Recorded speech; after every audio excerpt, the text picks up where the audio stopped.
Shalom, shalom, shalom. Bienvenue à notre émission Asubuhi na Yesu. Moi, c'est le pasteur. Bienvenue, Matenda Kibangala.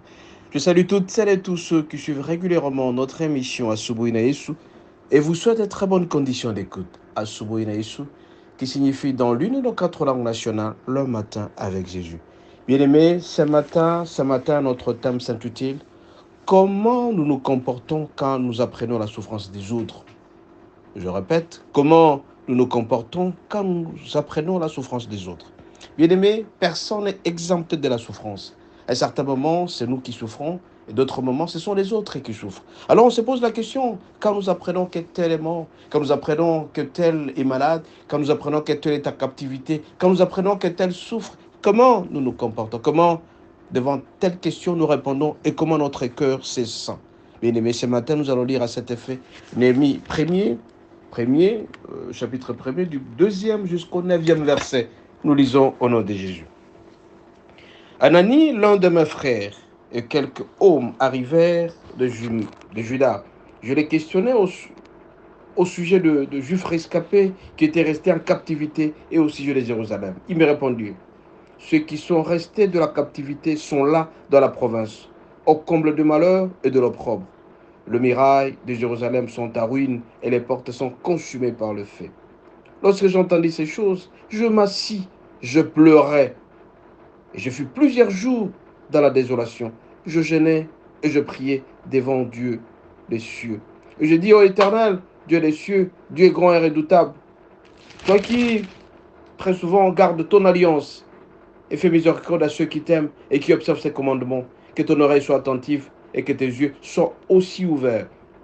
Écoute la prière que ton serviteur t'adresse en ces moments, jour et nuit, pour les serviteurs des enfants d'Israël, en confessant les péchés des enfants d'Israël, nos péchés contre toi, car moi et la maison de mon Père, nous avons péché. Nous t'avons offensé et nous n'avons pas observé tes commandements et les lois et ordonnances que tu prescrivis à Moïse, ton serviteur. Souviens-toi donc de cette parole que tu donnas ordre à Moïse, ton serviteur, de prononcer. Lorsque vous pécherez, je vous disperserai parmi les peuples. Mais si vous revenez à moi, et si vous observez mes commandements et les mettez en pratique, alors, quand vous seriez exilés à l'extrémité du ciel, de là je vous rassemblerai et je vous ramènerai dans le lieu que j'ai choisi pour y faire réfléchir ma résidence. Bien aimé, on se pose la question, comment nous nous comportons quand nous apprenons la souffrance des autres. Bien aimé, ici c'est l'histoire de Néhémie. Néhémie qui a appris que ce frère était en captivité et d'autres souffraient sérieusement. Et comment il s'est comporté, bien aimé?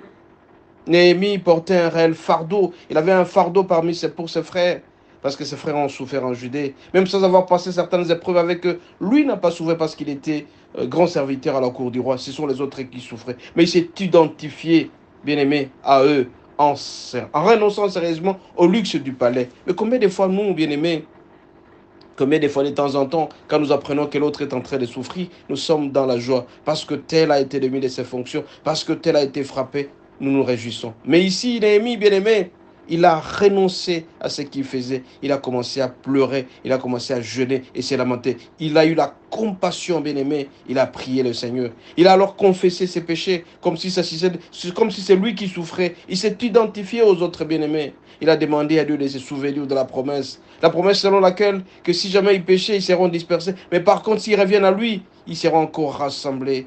Bien-aimés, ce matin donc, nous devons être comme Néhémie, avoir de la compassion à l'autre, nous mettre à la place des autres. L'autre souffre, aujourd'hui il a perdu son père, il a perdu sa mère. C'est cas aussi pourra nous arriver un jour. Tu te mets à la place de... Tu as la compassion.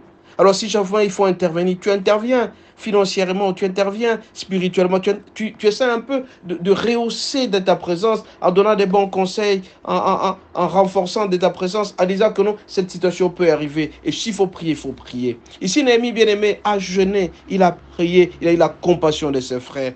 Mais très souvent, bien-aimés, nous nous réjouissons tout simplement parce que l'autre souffre. On se réjouit parce que l'autre travaille des situations difficiles. On se réjouit parce que tout simplement on se dit, voilà, il est en train de sentir. Mais nous, bien-aimés, nous devons être comme Néhémie. Prier pour les autres, avoir la compassion. S'il faut intervenir financièrement, il faut le faire. S'il faut venir avec des conseils, s'il faut compatir, ça s'appelle la compassion.